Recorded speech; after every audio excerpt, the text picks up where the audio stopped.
Hello दोस्तों, कैसे हैं आप सब लोग। उम्मीद करता हूं काफ़ी अच्छे होंगे। तो दोस्तों आज के इस वीडियो के अंदर हम रिव्यू करेंगे एक अपकमिंग आईपीओ जो कि 6 अगस्त से लेकर 8 अगस्त के बीच में ओपन रहेगा। ब्रेन बीज सॉल्यूशंस का आईपीओ या इसका ब्रांड नेम कहें फर्स्टक्राई.com का आईपीओ। फर्स्टक्राई.com का नाम आपने काफ़ी लोगों ने सुन रखा होगा, नहीं भी सुन रखा होगा तो इस वीडियो के अंदर हम सारी जानकारी लेंगे। तो इस वीडियो के अंदर हम सबसे पहले इसका ग्रे मार्केट का प्रीमियम देखेंगे, इससे हमें लिस्टिंग इसका थोड़ा बहुत अंदाज़ा हो पाएगा। फिर इस कंपनी की डिटेल्स के बारे में जानेंगे, मतलब कंपनी क्या काम करती है, कौन से सेक्टर की कंपनी है, फ्यूचर कैसा रह सकता है। फिर इसके फाइनेंशियल्स और फंडामेंटल्स के बारे में जानेंगे, मतलब कंपनी प्रॉफिट मेकिंग है या लॉस मेकिंग कंपनी है, और अपने जो भी कंपिटिटर्स वगैरह हैं उनसे महंगी वैल्यूएशंस है या सस्ती है। फिर इस आईपीओ की डिटेल्स देंगे। अंत में हम जानेंगे कि क्या इस आईपीओ में अप्लाई करना चाहिए, नहीं करना चाहिए, और करे तो लिस्टिंग गेंस के हिसाब से या लॉन्ग टर्म के हिसाब से। सारी चीज़ें हम क्लियर करेंगे इस वीडियो के अंदर। और देखिए दोस्तों, सारी चीज़ें मैं आपको बताऊंगा, पर डिसीजन आपको अपनी रिस्क और अपना एनालिसिस लगा के लेना है। मेरी तरफ से कोई भी होल्ड करने, बाय करने, सेल करने किसी का भी डिसीजन नहीं है।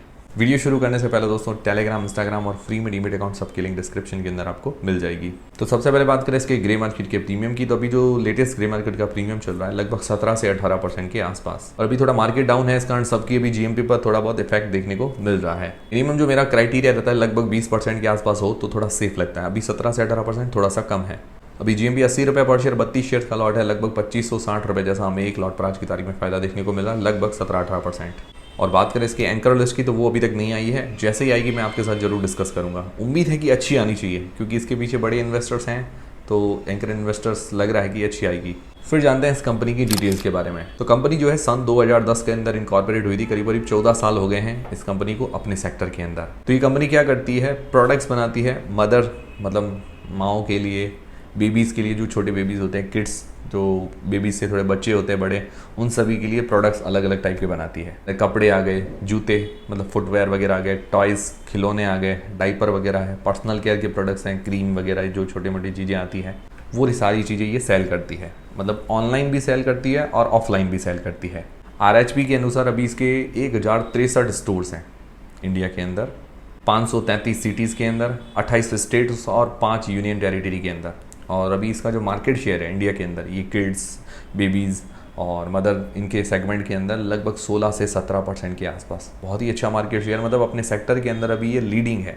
आपने इनके शोरूम वगैरह देखे होंगे, फर्स्टक्राई.com नाम से काफ़ी शोरूम वगैरह आपने अपने जगह देखे होंगे, मेरे सिटी के अंदर भी एक है। और एक फर्स्टक्राई.com के अंडर में ब्रांड आता है बेबी हग। बेबी हग इनका एक सब ब्रांड है। तो ये बेबी हग इंडिया के अंदर लीडिंग है, और बेबी हग का ये एक सब और ब्रांड है क्यूट वॉक, जो कि फुटवेयर के अंदर मतलब लीडिंग है। जो किड्स के फुटवेयर वगैरह आते हैं उसके अंदर इंडिया के अंदर लीडिंग है, और एशिया के अंदर अगर बात करें तो चाइना के बाद सेकंड नंबर पर है। तो मैंने आपको बताया जैसे ये ऑनलाइन भी सेल करती है, ऑफलाइन भी सेल करती है। ऑनलाइन में अमेज़ॉन, फ्लिपकार्ट वगैरह ऐसी साइटें हैं, वहाँ पर सेल करती है। ऑफलाइन इसके स्टोर्स हैं। इसके अलावा कुछ और भी पार्टनर्स वगैरह हैं, रिलायंस ट्रेंड्स है, जिनी एंड जॉनी, उनके स्टोर्स पर भी ये सेल करती है। अभी फर्स्टक्राई.com के अंदर में 7500 ब्रांड्स हैं, मतलब कुछ खुद के भी ब्रांड है और कुछ अदर ब्रांड के प्रोडक्ट्स भी ये सेल करती है। और अगर इसके प्लेटफॉर्म की बात करें तो यूएई, यूनाइटेड अरब अमीरात के अंदर लीडिंग है ये किड्स और बेबी सेगमेंट के अंदर। और ये कंपनी खुद मैन्युफैक्चर नहीं करती, कॉन्ट्रैक्ट बेसिस पर मैन्युफैक्चर कराती है। 900 कॉन्ट्रैक्ट मैन्युफैक्चरर है अभी इसके अंडर में, तो बहुत अच्छी बात है। बट खुद मैन्युफैक्चर करना भी एक अच्छी बात रहती है क्योंकि उससे कॉस्ट ज़्यादा बचती है। तो ठीक है, सेक्टर देखें तो यूनिक है, मतलब अभी शेयर मार्केट के लिए यूनिक है, पर अनलिस्टेड प्लेयर्स है उनके लिए यूनिक सेक्टर नहीं है। जो भी किड्स सेगमेंट है, कपड़ों का जो भी सेगमेंट है, वो अनलिस्टेड प्लेयर्स खूब हैं। मगर अगर आप लोकल के अंदर जाएंगे तो काफ़ी मैन्युफैक्चरर हैं ऐसे, क्योंकि 900 कॉन्ट्रैक्ट मैन्युफैक्चरर हैं जिनसे ये मैन्युफैक्चर करवाती है, तो वो भी तो अपने कुछ ब्रांड नेम से सेल करते होंगे, ऐसा तो है। तो इसीलिए शेयर मार्केट के अंदर तो अभी नई कंपनी है, कंपटीशन नहीं है, बट अनलिस्टेड प्लेयर से खूब कंपटीशन है। मुझे ये सेक्टर पर्सनली ठीक ठाक लगा। फिर फाइनेंशियली देखें, 2022 से 2024 तक इसके फाइनेंशियल्स दिए गए। अगर इसके एसेट्स देखते हैं तो एसेट्स के अंदर साल दर साल ग्रोथ है। रेवेन्यू के अंदर भी साल दर साल ग्रोथ है। रेवेन्यू 2516 करोड़ से 6575 करोड़ रुपए हुआ है, लगभग 2 से 2.5 गुना जैसी ग्रोथ है रेवेन्यू के अंदर, बहुत बढ़िया बात है। प्रॉफिट अगर देखिए तो हर साल लॉस जनरेट कर रही है, हर साल इसकी लॉस है, और पिछले साल की तुलना में लॉस थोड़ा सा कम हुआ है। पिछले साल 9 से 10% के बीच में था, अभी 4 से 5% के बीच में इस साल लॉस दिख रहा है। फिर इसकी नेट वर्थ घटी है, ये भी नेगेटिव बात है। रिजर्व्स इसके हाथ में है 3081 करोड़ रुपए के, अच्छी बात है। और इसके ऊपर उधारी बोरोइंग्स है 462 करोड़ रुपए की, मतलब उधारी थोड़ी सी ज़्यादा है। और आईपीओ के फ्रेश इश्यू से जो पैसे जुटा रही है उससे उधारी चुकाने के अंदर पैसा काम में नहीं आने वाला है, कंपनी की ग्रोथ के अंदर या सब्सिडीज वगैरह के अंदर इन्वेस्टमेंट करने के लिए काम आएगा। तो ये थोड़ा नेगेटिव लगा कि भाई डेट नहीं पे कर रहे हैं। तो इसके अलावा इसकी रिटर्न ऑन नेट वर्थ वगैरह नेगेटिव है क्योंकि लॉस मेकिंग कंपनी है। पी नेगेटिव निकल कर आता है, प्राइस टू अर्निंग्स रेशियो, तो कंपेयर कर नहीं सकते इसके पीयर कंपटीटर से। और बात करें इसके पीयर्स की तो कोई भी लिस्टेड प्लेयर नहीं है अभी इसके जैसी, और कोई भी कंपनी लिस्टेड नहीं है। हालांकि कपड़ों वगैरह के अंदर, जूतों वगैरह के अंदर और पर्सनल केयर के अंदर तो काफ़ी मिल जाएंगे, बट ये अलग से बेबीज़ के लिए अलग से सेगमेंट आ रहा है। बट ओवरऑल अगर वैल्यूएशंस देखें तो सारी कंपनियां महंगी वैल्यूएशंस लेके आ रही है। जैसे अभी ओला है, उसकी ओवरऑल कंपनी की वैल्यूएशंस महंगी है, इसकी भी वैल्यूएशंस थोड़ी महंगी है। फिर इस आईपीओ की डिटेल्स दें तो 6 अगस्त से लेकर 8 अगस्त के बीच में ये आईपीओ ओपन रहेगा। इस वैल्यू है ₹2 पर शेयर। प्राइस में रखा गया है 440 रुपये से लेकर 465 रुपये के बीच में। 32 शेयर्स का ये लॉट है। इसका इश्यू साइज है 4193 करोड़ रुपए का, काफ़ी बड़ा इश्यू साइज है। फ्रेश इश्यू है 1666 करोड़ रुपए के, जो कि कंपनी की ग्रोथ के अंदर काम आएंगे। कुछ नए स्टोर्स वगैरह इनको खोलने हैं, कुछ सब्सिडरी वगैरह के अंदर इन्वेस्टमेंट करना है, मतलब अपनी कंपनी की ग्रोथ के अंदर इंटरनली ये खर्च करने वाले। अच्छी बात है, बट डेट वगैरह पे नहीं करेंगे, ये नेगेटिव लगी बात। और OFS है 2527 करोड़ रुपए का। OFS ज़्यादा है, ये नेगेटिव लगा मुझे। और एम्प्लॉयज़ को जो डिस्काउंट दिया गया है 44 रुपये पर शेयर का।